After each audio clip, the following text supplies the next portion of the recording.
Bonjour à toutes et à tous. Nous sommes heureux de vous accueillir sur la chaîne Source de Vie Sarcelles TV pour notre culte en ligne. Nous vous invitons à louer et à adorer notre Dieu. Nous passerons du temps dans la prière et dans la méditation de sa parole.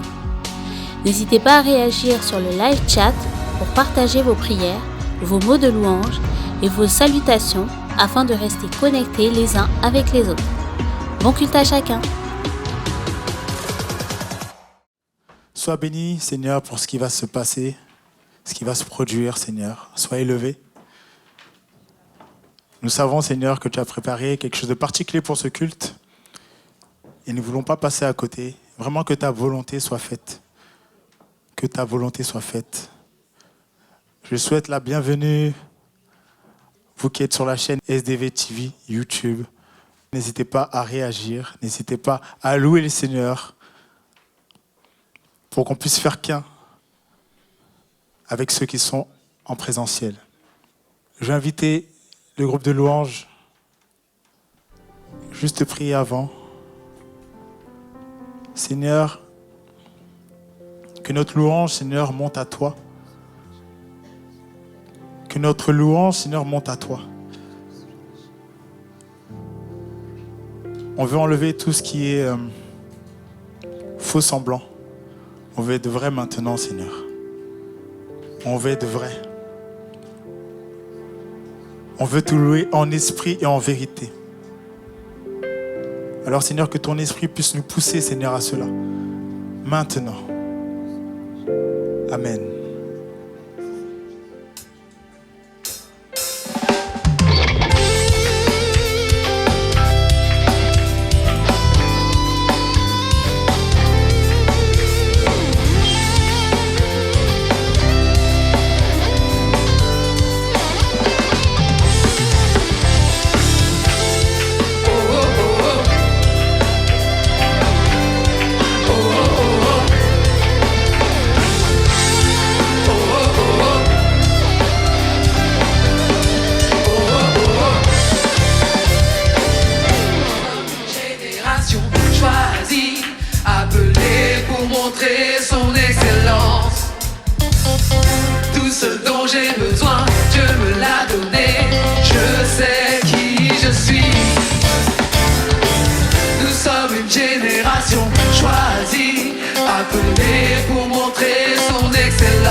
Je marche avec puissance, j'accomplis les miracles, je vis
Amen. Nous allons proclamer encore que le feu de Dieu puisse brûler en nous. Amen. Que ton feu, Seigneur, brûle en Amen. On y va ensemble. Que ton feu, Seigneur, brûle en moi. Que ton feu, Seigneur, brûle en moi. Que ton feu, Seigneur, brûle en moi.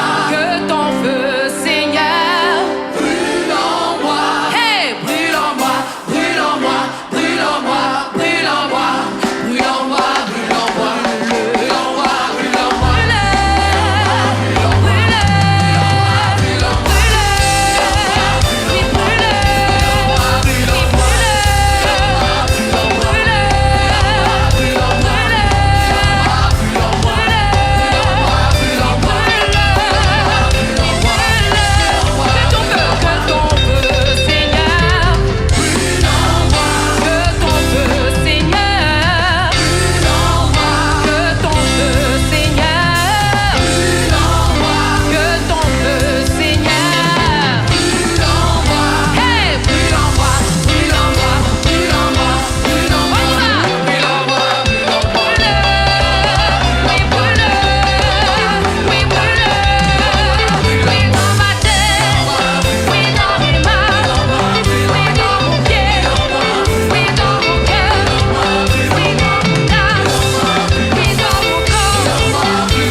Pour les étudiants.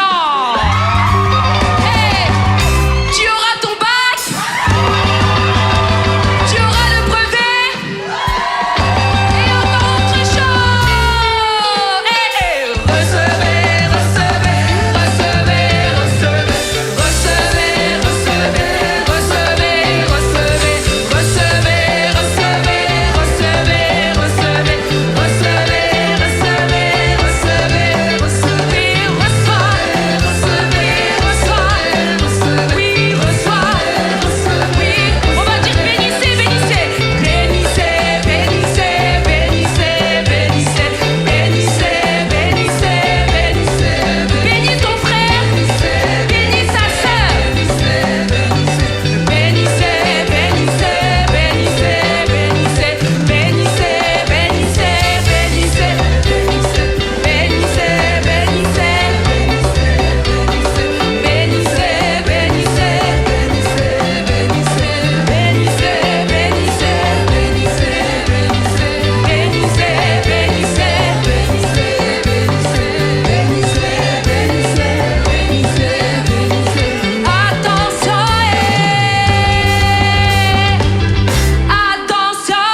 fini. Amen, que Dieu vous bénisse. Gloire à Dieu, gloire à Dieu. Je sais pas ce matin dans quel état d'esprit tu es venu. Et j'ai envie de te dire que tous les tracas, tous les soucis, on va les mettre de côté. Parce que aujourd'hui, on est venu pour louer le Seigneur. Et comment on peut garder la bouche fermée? Comment on peut ne pas louer? J'ai envie de te dire ce soir, ce matin, de compter les bienfaits que Dieu a fait dans ta vie. Et là, tu vas voir toutes les raisons de l'honorer, toutes les raisons pour le louer. Venons l'adorer.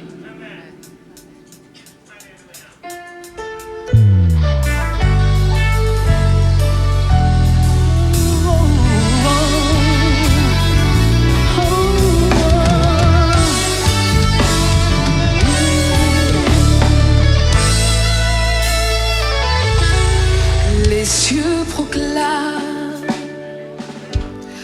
de Dieu la gloire, et tous ici-bas viendront louer, chanter ses merveilles. Les cieux et les mers élèvent leur voix, et tous ici-bas proclamera le seul roi des rois. Venons l'adorer, venons l'adorer. Jésus-Christ est Seigneur.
matin, adore ton Dieu, ouvre la bouche. Prends le temps de pouvoir dire toutes les choses qu'il a fait dans ta vie, toutes les fois où il t'a sauvé. Prends le temps de l'adorer ce matin.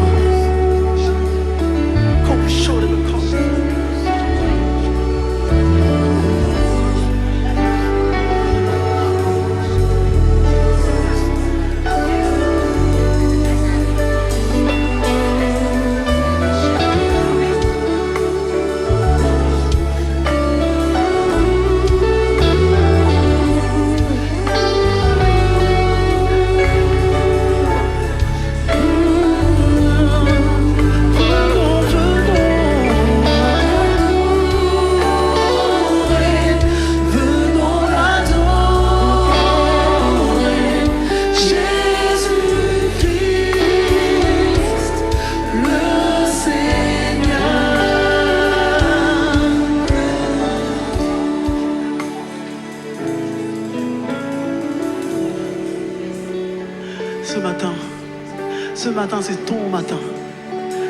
Mets de côté toutes les choses qui t'empêchent de le louer. Compte seulement tous les bienfaits, je te l'ai dit, compte les bienfaits qu'il a fait dans ta vie. Toutes les fois où il t'a sauvé, compte ses bienfaits. Et tu ne peux pas garder la bouche fermée. Tu ne peux pas garder la bouche fermée.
Seigneur, voilà les raisons pour lesquelles, Seigneur, je veux te célébrer.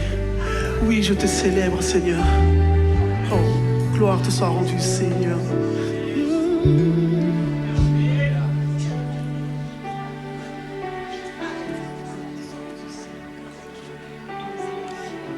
En ce matin,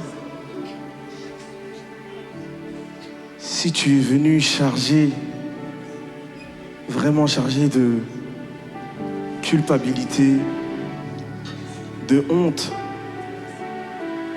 tu crois que tu es trop sale, trop impur pour venir dans la présence de Dieu ce matin, sache qu'il a tout accompli à la croix pour toi. Et qu'aujourd'hui, tu ne dois plus regarder à tes fautes, à tes manquements. Non, mais regarde tout simplement à la croix. Regarde à la croix. Regarde ce que Dieu a fait pour toi. Regarde ce que Dieu a fait dans ta famille. Te souviens-tu de toutes les choses qu'il a faites pour toi? Alors en ce matin, si tu es venu chargé, fatigué et chargé, je t'invite à les déposer au pied du roi des rois, Seigneur des seigneurs, Jésus-Christ. Laisse tes soucis, tes tracas en dehors de ce temple. Laisse tout ce qui faisait te culpabiliser. Ton passé peut-être, je ne sais pas. Mais en ce matin, je veux que tu sois libre dans sa présence. Libre de le chanter, libre de le louer, de le proclamer, déclarer des choses magnifiques dans ta vie. Parce que tu as une valeur précieuse à ses yeux. Tu as une valeur unique. Tu es perle de prix. Il a fait de toi une créature merveilleuse. Rappelle-toi de cela. Il a tout accompli. Et aujourd'hui, on va le célébrer. On va le célébrer. Alléluia.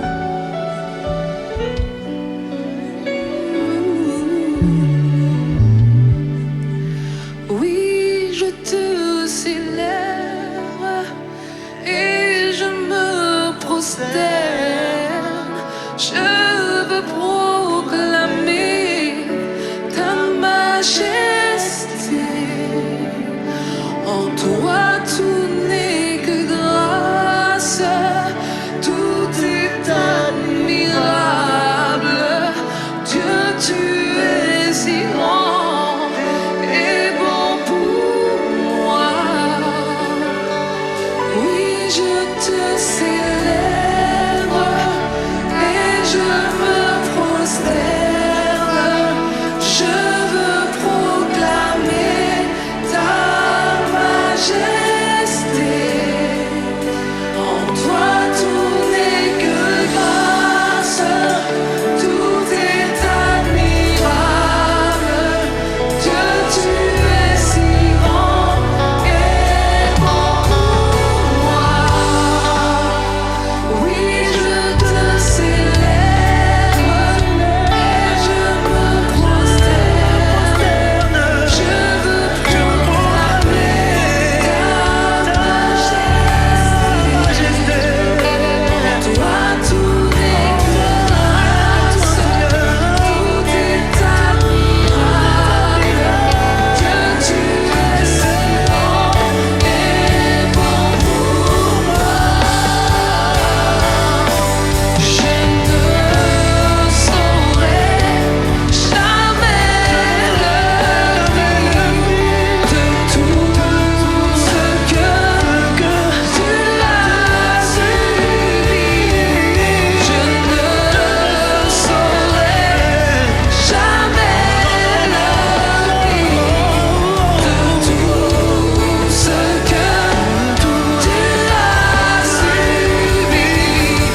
Je ne saurais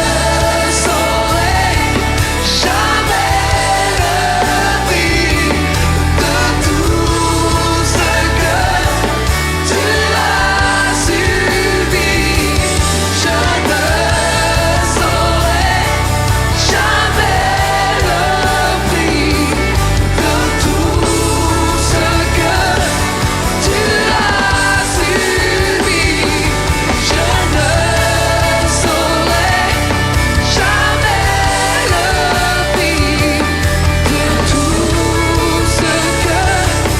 Je ne saurais jamais le prix de tout ce que tu as subi. Je ne saurais le prix. Jamais tu t'es donné pour moi, Seigneur. Tu t'es donné pour moi, Seigneur.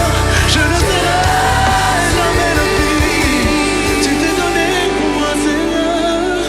Oui, je te célèbre et je me prosterne. Je veux proclamer ta majesté. En toi tout n'est que grâce, tout est admirable. Dieu, tu es si grand et bon pour moi. Oui, je te célèbre et je me prosterne. Je veux proclamer ta majesté. En toi tout n'est que grâce, tout est admirable. Dieu, tu es si grand et bon pour moi.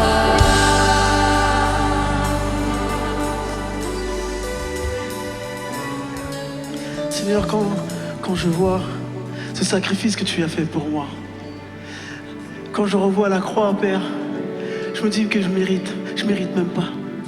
Et pourtant, Seigneur, sur moi tu t'es penché. Seigneur, je peux que te rendre gloire pour ça et te louer, Seigneur. Merci.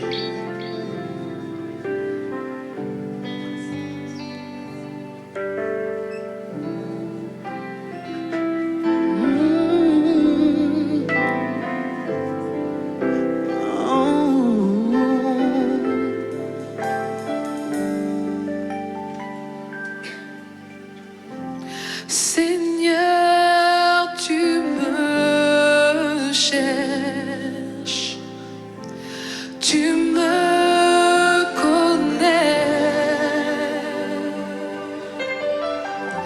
Et si je t'oubliais, je sais que tu m'aimes.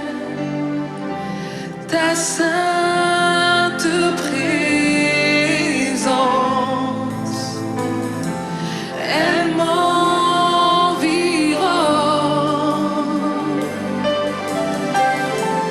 À chaque moment, je sais que tu m'aimes.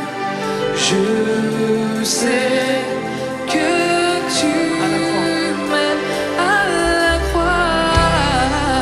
la croix, je me prosterne, où ton sang coula pour moi.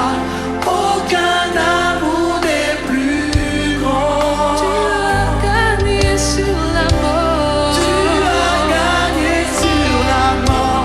Ta gloire en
l'oublie jamais.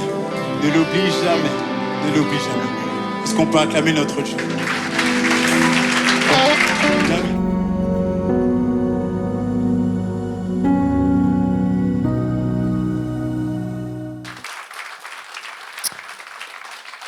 Voilà.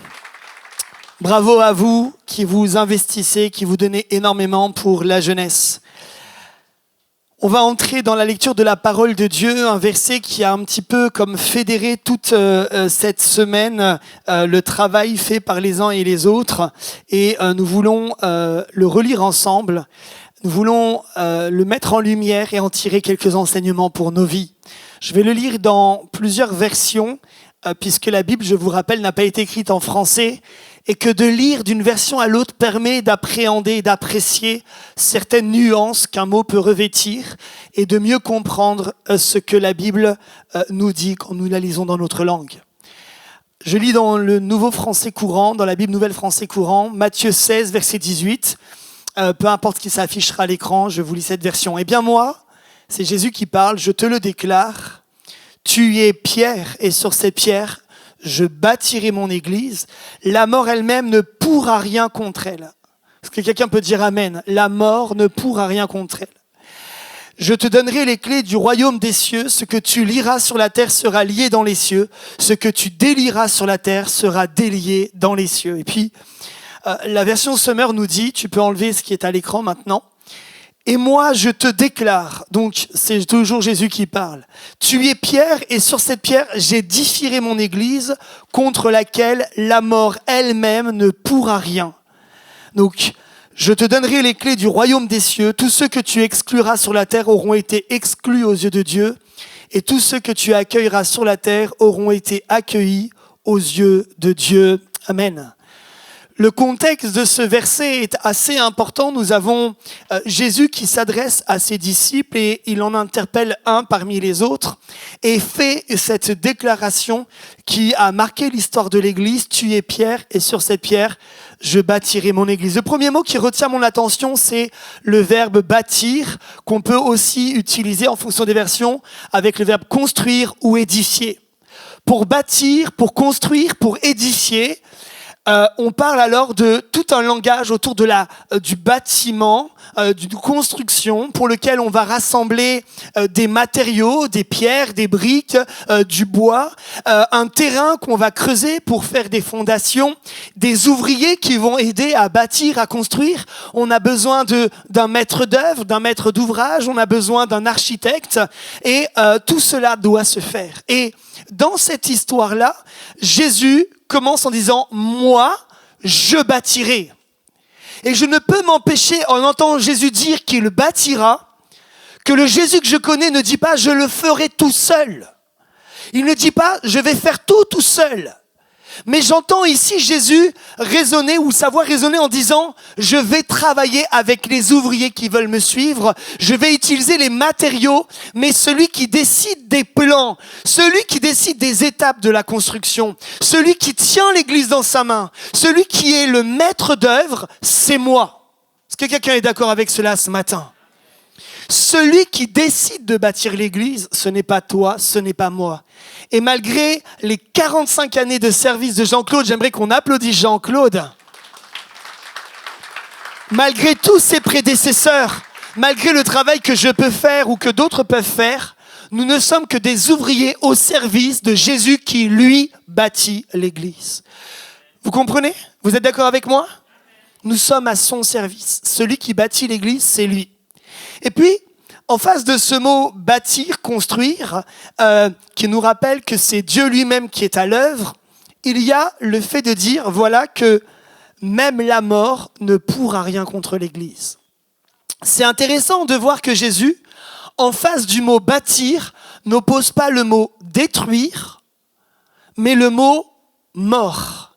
Parce que l'Église, c'est pas d'abord, et ça n'est pas réellement d'abord, un lieu physique avec des pierres, avec de la brique, du bois, de la paille, de la chaume. Ce n'est pas un entrepôt, un local, une cathédrale. C'est avant tout le rassemblement de celles et ceux qui ont confessé le nom de Jésus. Vous êtes d'accord avec moi? Ce qui peut les menacer, c'est la mort. La mort physique, mais aussi la mort des relations, la mort de la foi, la mort de l'espérance, la mort de l'amour. Ce qui peut menacer l'Église aujourd'hui, c'est de renoncer à nous aimer les uns les autres, à renoncer à travailler ensemble, à renoncer à la mission que Dieu nous a donnée, à renoncer de croire que celui qui a bâti l'Église, c'est Jésus lui-même. Alors nous voyons Jésus dire, mais même la mort ne peut rien contre l'Église que je bâtis, puisque c'est moi qui l'a bâtie. Amen. Et puis, nous voyons dans la suite du verset que Jésus nous parle évidemment de l'Église. Je bâtirai quoi? Mon Église, je bâtirai l'Église. Et là, le travail de la langue nous permet de savoir que Jésus n'est pas en train de parler d'un bâtiment, il n'est pas en train de nous dire voilà comment je vais construire les choses. Il est en train de parler, en parlant d'Église, littéralement de la communauté de toutes celles et ceux qui sont appelés hors du monde. Le mot Église, comme le mot Bible, quand vous le prenez en français, il désigne un tout, un ensemble, et on se dit, quand je pense Église, je pense Sarcelles, Source de Vie, Noisy-le-Sec, je pense MLK, je pense Hillsong, je pense peut-être Times Square Church, puisqu'on est aussi dans le monde entier avec des églises. Et Jésus n'est pas en train de dire ça.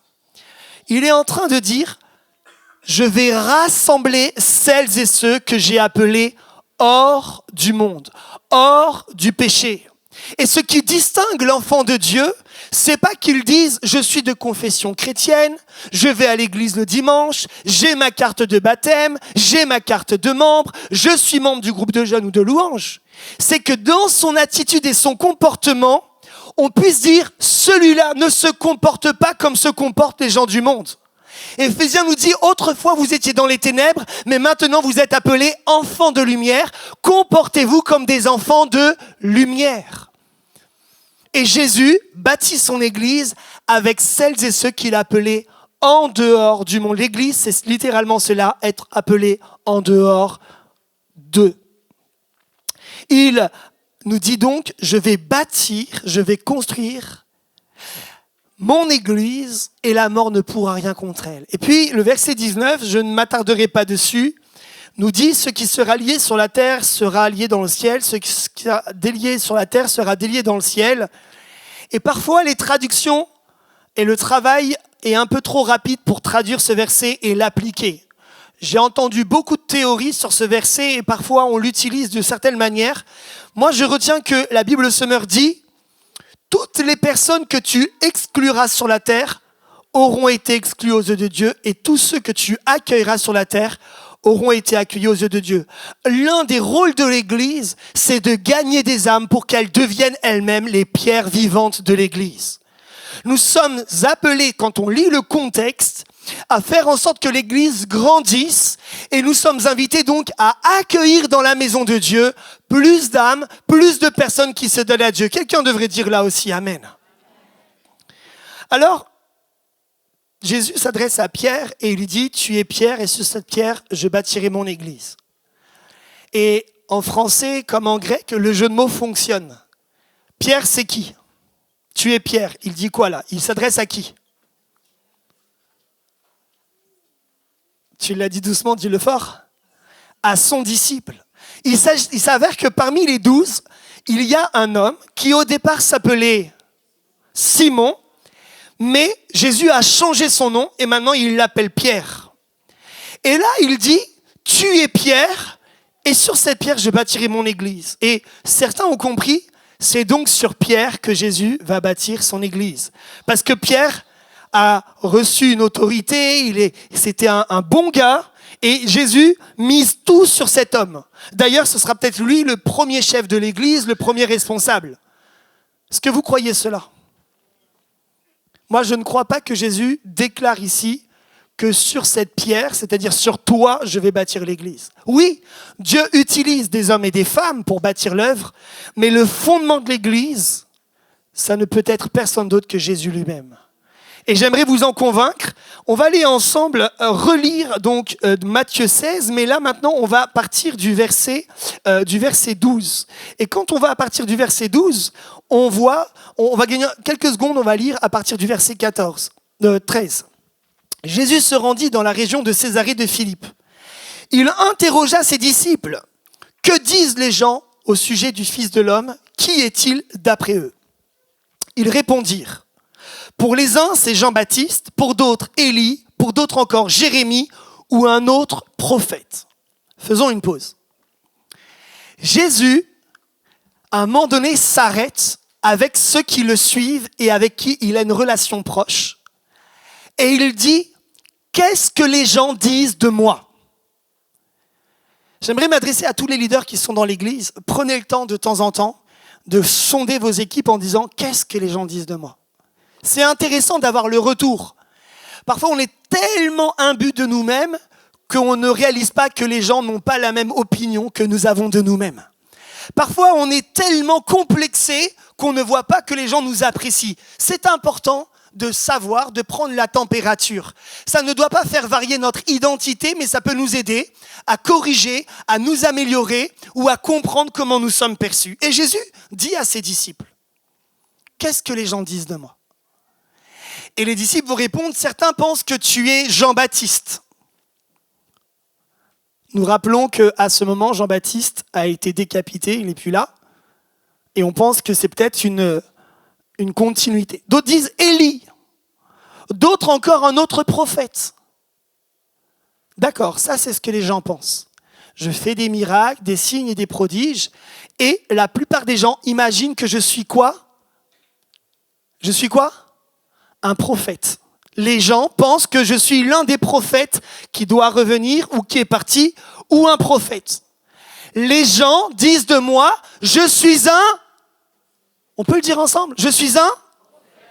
D'accord, il dit ok, les gens disent de moi, je suis un prophète. Très bien. Et maintenant la Bible nous dit, et vous, leur demanda-t-il, qui dites-vous que je suis ? Et là, Simon-Pierre, voyez les deux prénoms, lui répondit, tu es le Messie, le Fils du Dieu vivant. Et Jésus lui répond, tu es heureux Simon, fils de Jonas, car ce n'est pas de toi-même que tu as trouvé cela, c'est mon Père Céleste qui te l'a révélé. Simon ne nie pas l'onction prophétique de Jésus, mais il dit, pour nous, pour moi, tu n'es pas qu'un prophète, tu es le Messie que l'Ancien Testament annonçait, loin de l'Éternel, celui dont Ésaïe parlait, celui dont le roi David parlait, celui dont les Écritures parlaient. Mais tu es non seulement le Messie, mais tu es aussi le Fils de Dieu. Et je voudrais vous dire à toutes et à tous, c'est l'une des déclarations les plus importantes de la parole de Dieu en ce qui concerne Jésus. Avec cette phrase, vous pouvez être sûr de votre identité et donc ne pas vous laisser influencer par les autres identités. On a parlé cette semaine d'être influençable et on a conclu ensemble que plus je sais qui je suis, moins les autres peuvent me faire douter. Plus je sais ce que j'ai reçu, mes talents, mes compétences, moins on va me mener par le bout du nez pour m'emmener quelque part. Maintenant, ce n'est pas parce que je sais qui je suis que je ne vais pas prendre le temps d'écouter et de mesurer pour voir comment je peux encore devenir meilleur. Je ne veux pas être rempli que de moi-même, mais mon identité, elle est importante. Et là, Jésus est en train de définir l'identité de l'Église et en parlant de la pierre. Et là, on revient juste avant la déclaration « Tu es Pierre et sur cette pierre je bâtirai mon Église » à l'échange avec le disciple. Et le disciple dit « Tu es le Messie, le Fils de Dieu ». Prenons cette phrase et soumettons un peu toutes les croyances contemporaines pour voir.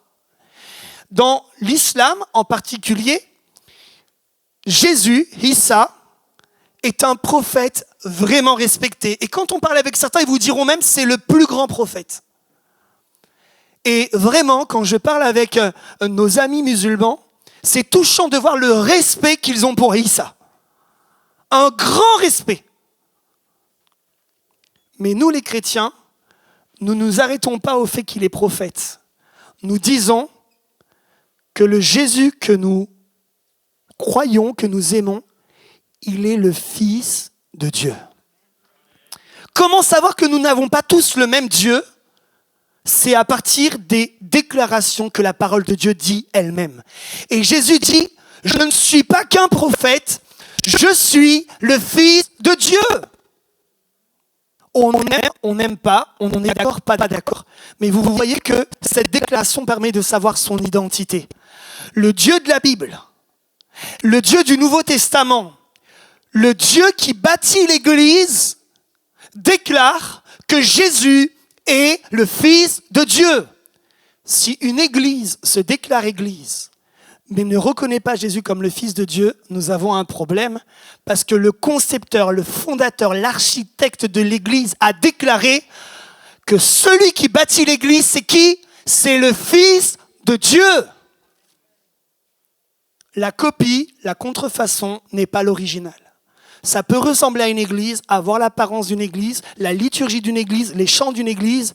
Si dans cette église, Jésus n'est pas le Fils de Dieu, confessé comme tel, nous avons un problème. La deuxième vérité que Pierre énonce, c'est tu es le Messie.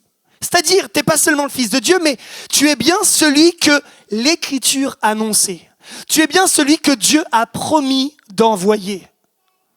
Ça, c'est important parce que quand nous parlons avec nos amis juifs, qui croient que le Messie n'est pas encore revenu, nous avons un point de désaccord. C'est que pour nous, les chrétiens, Jésus est le Messie, donc celui qui devait déjà venir. Tandis que pour eux, il doit venir. Voilà pourquoi vous avez toujours des difficultés quand vous voulez aller un peu plus loin, parce que le nom de Jésus, c'est le point où, tant que vous n'y arrivez pas, vous pouvez parler avec tout le monde, mais quand vous déclarez l'identité de Jésus, commencent les véritables désaccords, pas pour se faire la guerre, mais pour savoir son identité. Et puis, on a aussi d'autres religions, croyances, pensées qui disent que Jésus, il est tout seul. Jésus, il est tout seul. En Jésus, vous avez le Père, le Fils, le Saint-Esprit. Non, puisque la Bible nous parle bien du Père, la Bible nous parle bien du Fils, la Bible nous parle bien du Saint-Esprit. Jésus dit bien qu'il s'en va et qu'il envoie un autre. Il dit bien que le Saint-Esprit va venir nous apporter de ce qui est au Père et de ce qui est au Fils.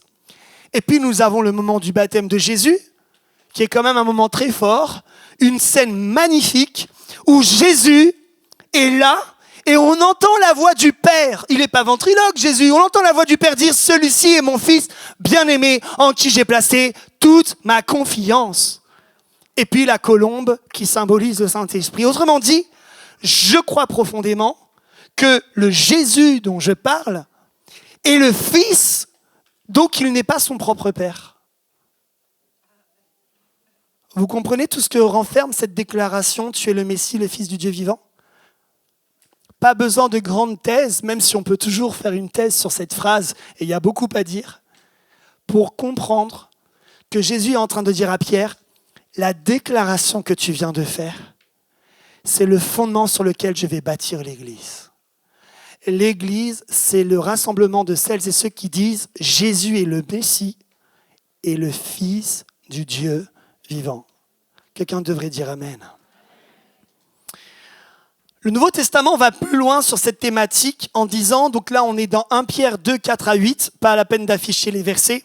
« Approchez-vous de lui, pierre vivante, rejetée par les hommes, mais choisie et précieuse devant Dieu. Et vous-même, comme des pierres vivantes, édifiez-vous pour former une maison spirituelle, un saint sacerdoce, afin d'offrir des victimes spirituelles agréables à Dieu par Jésus-Christ. Car il est écrit, ou il est dit dans l'Écriture, « Voici, je mets en Sion une pierre angulaire, choisie, précieuse, et celui qui croit en elle ne sera point confus. » Et un peu plus, ailleurs dans la Bible, dans 1 Corinthiens chapitre 3, verset 11, il est dit « Car personne ne peut poser un autre fondement que celui qui a été posé, à savoir Jésus-Christ. » Le fondement de l'Église, c'est Jésus lui-même. Le fondement de l'Église, c'est Jésus lui-même. Est-ce que nous sommes d'accord avec cela ? Il est la pierre angulaire, il est le fondement, il est celui que l'on ne peut ôter si on veut parler d'Église. Alors, comment parler de l'identité de l'Église sans déclarer et sans dire ensemble que Jésus est celui qui bâtit l'Église, il en est l'architecte, il en est le gardien, il est celui qui aide, qui agit et qui œuvre. Moi, j'aimerais vraiment qu'on bénisse le nom du Seigneur pour ça. Alors, quelle est l'identité de l'Église ? Elle est l'identité de celui qui construit l'Église. Celui qui construit l'Église, c'est Jésus. Et nous voulons croire que l'identité dépend de son constructeur. Quand nous allons dans Paris et que nous examinons les édifices, les bâtiments, avec un petit peu de connaissance en architecture et en histoire, on peut dire que tel bâtiment date de l'époque gothique, d'autres de l'époque romane. On sait, en allant dans les grands boulevards parisiens, que Haussmann a fait un très grand travail dans Paris, parce qu'au départ, les rues étaient très très proches. C'était difficile pour les éboueurs de passer. C'était assez insalubre. Et il va littéralement détruire et rebâtir et reconstruire les grandes avenues parisiennes, célèbres dans le monde entier, car il n'y a pas beaucoup de villes qui ont autant de grands axes, de grandes artères, et qui aèrent le poumon de Paris d'une certaine façon pour y circuler, pour y respirer. Quand on y va, on peut dire ça, c'est l'œuvre de cet homme. Et puis on peut s'arrêter devant les bâtisses, devant les monuments et se dire, tiens, là on reconnaît, avec un petit peu d'éléments, celui qui a bâti cela. Il en est de même pour l'Église. Quand je lis la Bible et comment je vois comment Dieu a créé le monde, comment Dieu est à l'œuvre au travers de la vie des prophètes, de la vie des rois, quand je regarde comment Dieu est présent dans la Bible et quand je vois l'Église, je peux dire, c'est le même architecte, c'est le même bâtisseur, c'est le même constructeur et c'est le même gardien. On ne peut pas expliquer les églises ou l'Église sans parler de Jésus lui-même. Revenons sur le mot Église et pour parler de la mission de l'Église, pour parler de la raison d'être de l'Église, j'aimerais vous laisser 3 mots que j'emploie à certains moments pour nous encourager, notamment à partir du livre des Actes, quand on y regarde comment se passe et fonctionne l'Église. Le premier mot, c'est le mot rassembler. L'Église, c'est un rassemblement de toutes celles et ceux qui sont appelés hors du monde et qui confessent Jésus-Christ comme le Messie et le Fils de Dieu, qui disent Jésus est mon Sauveur et mon Seigneur, il est mon Maître. Est-ce que quelqu'un est d'accord avec moi dans ce lieu? Il peut lever la main en disant oui, c'est bien ça, Jésus est mon Sauveur et mon Seigneur, il est mon Maître. Voilà, pour ceux qui n'ont pas levé la main, tout à l'heure nous prierons pour vous, il n'est pas trop tard pour faire le bon choix. On est ensemble, on est rassemblés, et l'idée de rassembler, c'est l'idée de dire que des choses étaient éparpillées, mais on les remet ensemble dans un même endroit. Tout à l'heure, à la fin du culte, on va se disperser, et chacun va aller là où bon lui semble. Mais pour venir à 11h30, nous nous sommes rassemblés, nous sommes venus de tous les lieux où nous vivons, où nous étions pour être ensemble dans un même lieu. Ça, je le retrouve dans le Nouveau Testament. Dans le livre des Actes, régulièrement, il nous est dit, ils étaient tous ensemble dans un même lieu. Ils étaient en commun, ils faisaient les choses en commun, d'un même cœur, d'une même voix. Et nous voyons que l'Église, dans ses débuts, dans ses commencements, se rassemble. Quand Jésus leur dit « Allez à Jérusalem », ils se mettent ensemble dans la chambre haute et ensemble, d'un même cœur, ils recherchent le baptême dans le Saint-Esprit. Et tout au long du livre des Actes, nous verrons l'importance d'être ensemble, d'être rassemblés. On est rassemblés autour d'une même confession de foi. On est rassemblés et on est appelés à aller dans le monde ensemble pour évangéliser. On est invités à être assidus dans le temple. On a besoin les uns des autres. On a un même objectif, une même vision, un même but. On porte les fardeaux les uns des autres ensemble. On vit des moments ensemble. Normalement, j'ai 3 jeunes qui doivent être avec moi là maintenant. Est-ce qu'ils peuvent rapidement venir? Ah yes! Est-ce qu'on peut les applaudir, s'il vous plaît? Donc tu vas te mettre là, s'il te plaît? Merci. Tiens, tu viens. Tu vas tout là-bas. Voilà. Alors pour les caméras, ça va se passer ici. Vous êtes prêts tous à regarder. Donc, ton prénom c'est? Alain. Bonjour Alain, tu vas bien?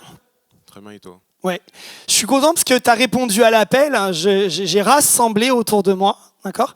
Et j'aimerais que tu m'aides à porter cette table. Voilà.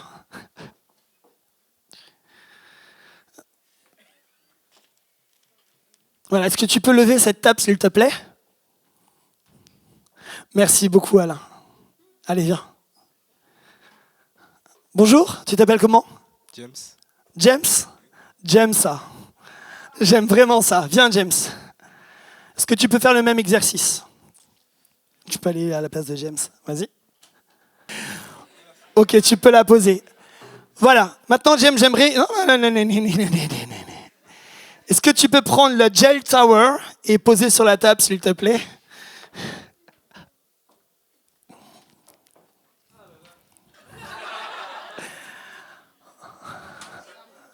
Faut le mettre dans l'autre sens. Ouais, comme ça. Regarde, hop, voilà.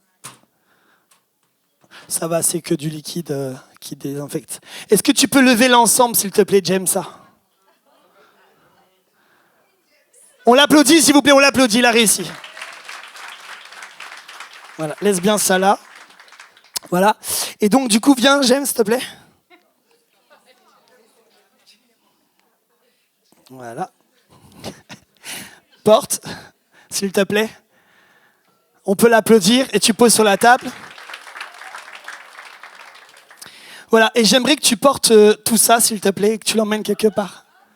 Non, s'il te plaît, ne discute pas. Tu es loyal, tu es un bon serviteur. Vas-y, lève l'ensemble. Tu peux pas. D'accord. On peut l'applaudir. Ça, c'est une image de l'Église qui est trop forte. J'ai appelé hors de vous 3 personnes. Il y a du travail. Et pendant que je parle avec James, les 2 autres, qu'est-ce qu'ils sont en train de faire? Ils regardent. C'est pas ça l'Église de Jésus. Ça, c'est l'Église moderne. Un travail, 2 se reposent. Mais maintenant, si on demande à nos 2 amis d'aller rejoindre James, et si je leur demande à tous les 3 de porter la table et de l'emmener au milieu, ici, là, s'il vous plaît, qu'est-ce qui se passe quand on se rassemble et qu'on met les efforts en commun? On peut lever quelque chose que tout seul, on ne pouvait pas porter. Merci. On peut les applaudir bien fort.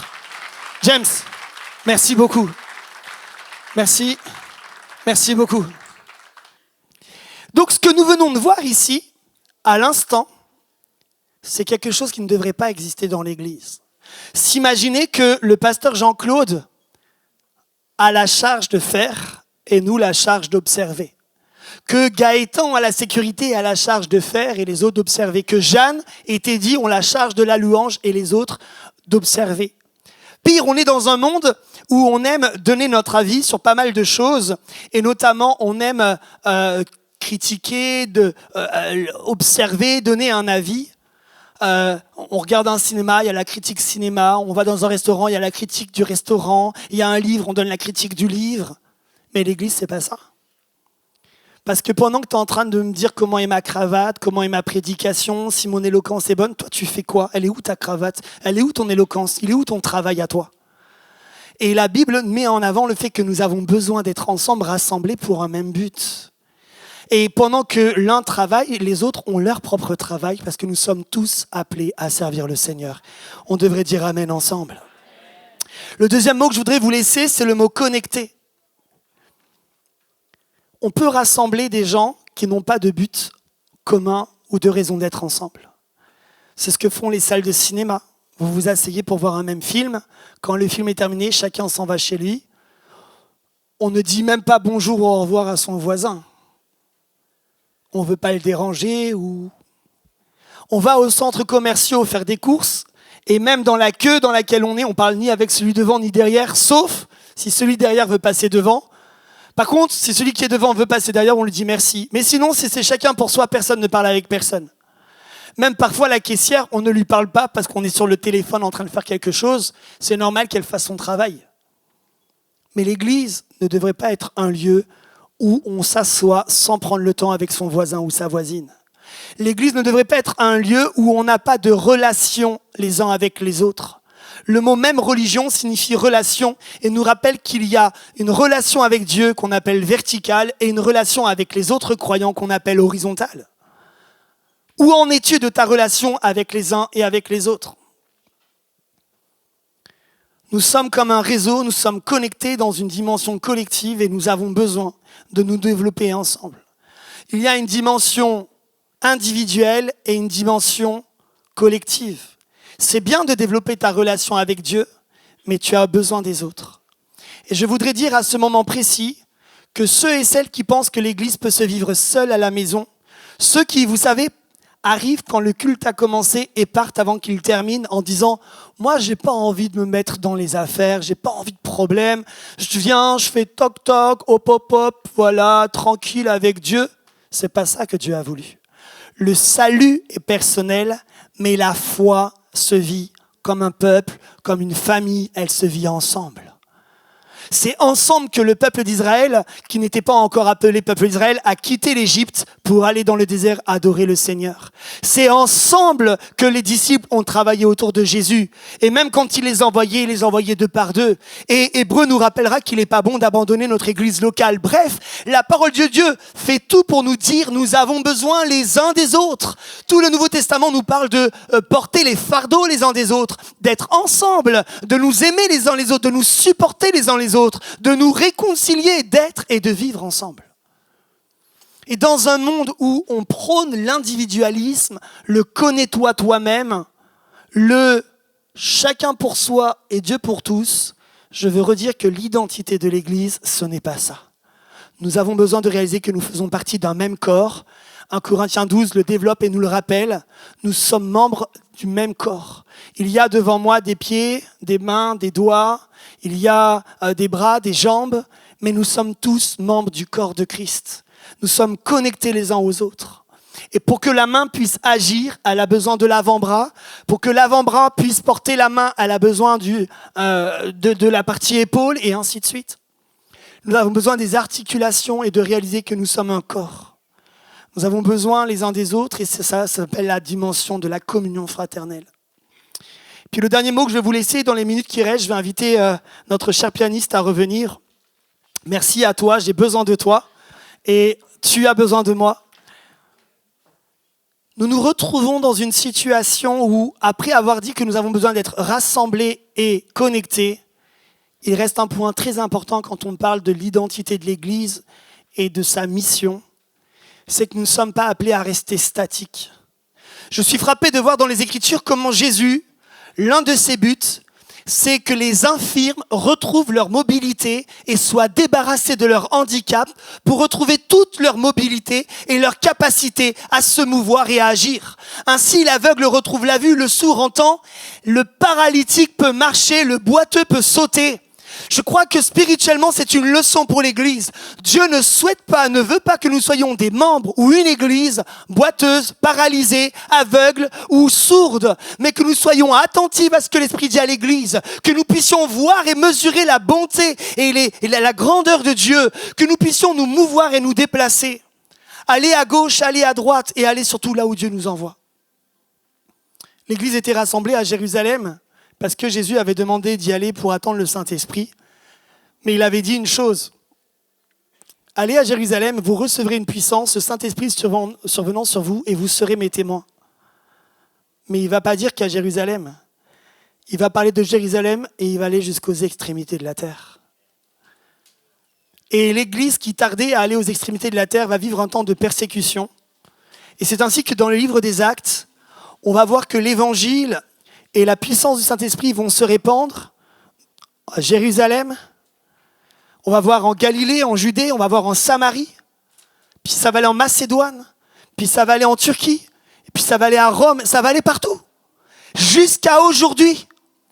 Parce que le principe actif de Dieu, c'est un envoi. Il dit, allez de par le monde, faire de toutes les nations des disciples.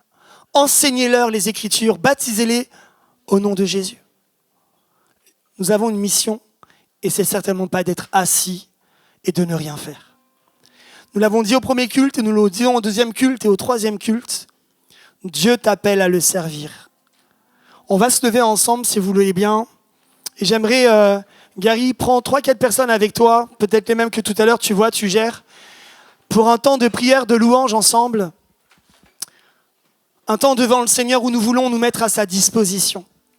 J'aimerais juste, si on peut, juste courber les fronts, la tête devant le Seigneur et faire un temps juste comme cela d'écoute de l'Esprit de Dieu et de ce que nous venons de dire.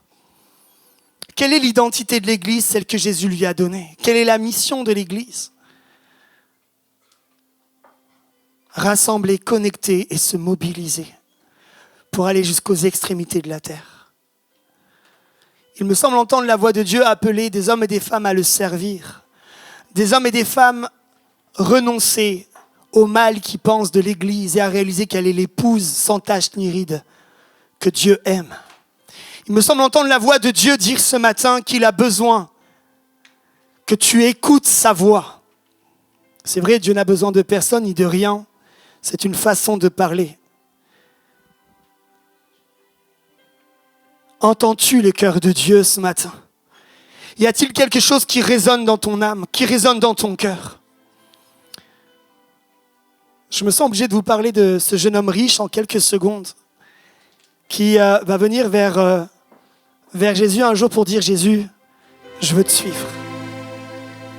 Jésus va vraiment le féliciter, il va dire « C'est vrai, tu es un bon gars, tu respectes beaucoup de choses, mais je t'invite à vendre tout ce que tu as, tout ce qui pourrait te séparer de moi, afin que tu puisses être totalement avec moi. » Et ce jeune homme va repartir triste parce que il ne va pas être en mesure de renoncer. Dieu appelle des hommes et des femmes qui sont prêts à tout abandonner pour lui. J'ai été frappé hier lors de l'Assemblée Générale d'entendre à plusieurs reprises cette idée d'hommes qui disent « Mais j'ai tout sacrifié, j'ai tout donné pour Dieu. J'ai tout donné pour l'Église, j'ai tout donné pour que l'Église avance. » Je suis frappé de voir que dans la parole de Dieu, Abraham est prêt à donner Isaac, son fils unique, pour obéir à Dieu. Je suis frappé de voir que le Père lui-même est prêt à donner Jésus pour que l'Église soit bâtie. Je suis frappé de voir des hommes et des femmes comme Paul tout donner pour que l'Église avance, que l'Évangile soit propagé. Et je pense que dans un monde individualiste, il reste encore des hommes et des femmes altruistes, non pas par amour de l'homme et de la nature humaine, mais par amour de Dieu qui disent « Je suis prêt à sacrifier ma vie pour aller au bout de la terre. Je suis prêt à donner ma vie pour que des âmes connaissent Jésus. Je suis prêt à sacrifier ma vie pour que d'autres soient gagnés. » Ce matin, il y a un appel qui résonne dans ce lieu. Le Père appelle des hommes et des femmes, des jeunes hommes, des jeunes femmes, à tout abandonner pour le suivre. Es-tu prêt à renoncer à certaines relations qui t'empêchent de servir Dieu? Es-tu prêt à laisser de côté certaines activités qui ne le glorifient pas? Es-tu prêt à ne pas faire que les bonnes choses, mais ne faire que les choses excellentes dans ta vie? Es-tu prêt à trier? Es-tu prêt à revoir ton temps? Es-tu prêt à revoir ce que Dieu veut faire avec toi? Il y a un temps aujourd'hui où Dieu appelle une génération d'hommes et de femmes à se donner à lui, à se consacrer à lui. Oui, c'est le mot. Alors que nous avons les yeux baissés, je vais inviter le groupe de louanges à entonner ce chant. Et juste après, nous ferons un temps d'appel et de prière ensemble. Pendant qu'ils chantent, vous pouvez chanter, ou vous pouvez faire le point où j'en suis avec Dieu, où j'en suis de ma relation avec lui. Jésus te demande ce matin, qui dis-tu que je suis pour toi? Qui dis-tu que je suis dans ta vie? Qui dis-tu que je suis pour toi quand tu es seul dans ta chambre? Qui dis-tu que je suis pour toi cette semaine? Qui dis-tu que je suis pour toi? Certains disent, tu es le Dieu de Jean-Claude, le Dieu de Joël, le Dieu de Gary, le Dieu d'Omer. Tu es celui qui a fait... Non, non. Ma question, c'est qui est Jésus pour toi ce matin? Alléluia. On va dire, ma vie n'est plus à moi. Levons-nous ensemble et déclarons au Seigneur. Je m'abandonne à toi. Ma vie, elle est à toi. Je t'appartiens. Je m'abandonne à toi. Je m'abandonne. Je m'abandonne à toi.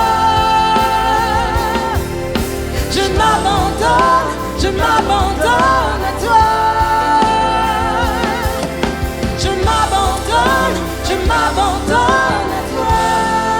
Est-ce qu'on peut acclamer notre Dieu ensemble? Seigneur, nous prions pour toutes les hommes et les femmes qui se sont mis à genoux ce matin devant toi. Pierre, Simon-Pierre l'a fait un jour. Après la pêche miraculeuse, il s'est jeté à tes pieds, Jésus. Et c'est là où il a découvert quelque chose en toi de différent de chez les autres. Tout ce qu'il savait, il l'a laissé. Il avait besoin de tout apprendre de toi. Tu es le Messie, le Fils du Dieu vivant. Et sur cette pierre, tu bâtis l'Église.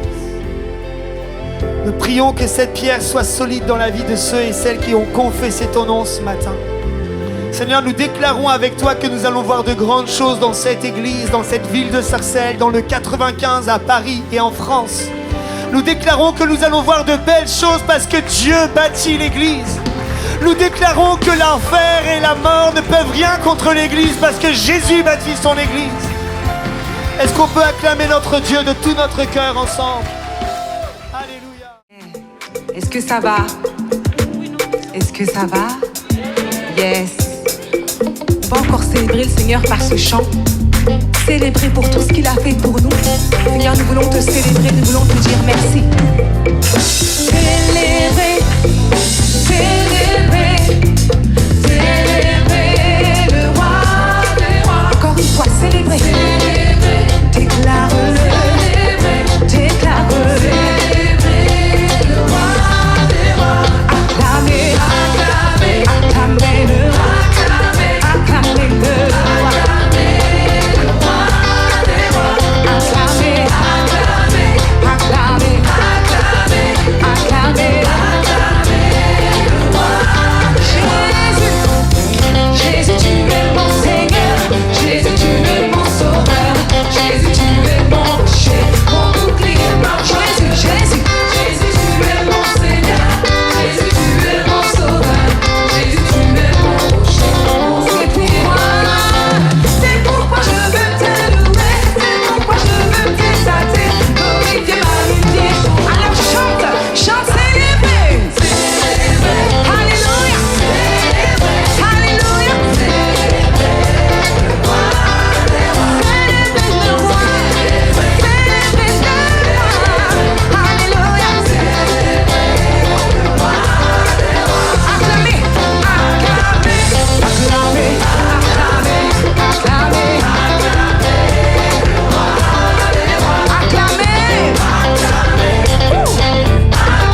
Amen, amen, amen.